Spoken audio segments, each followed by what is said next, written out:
In this video, I will guide you through how to attach your 2-holes mount to your frame.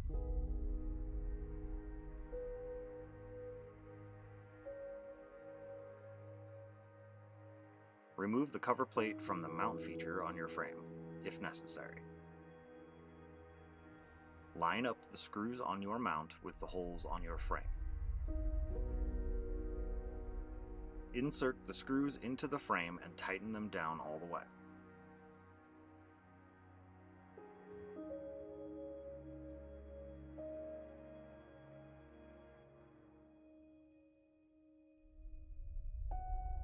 Attach the HL360 LED headlight.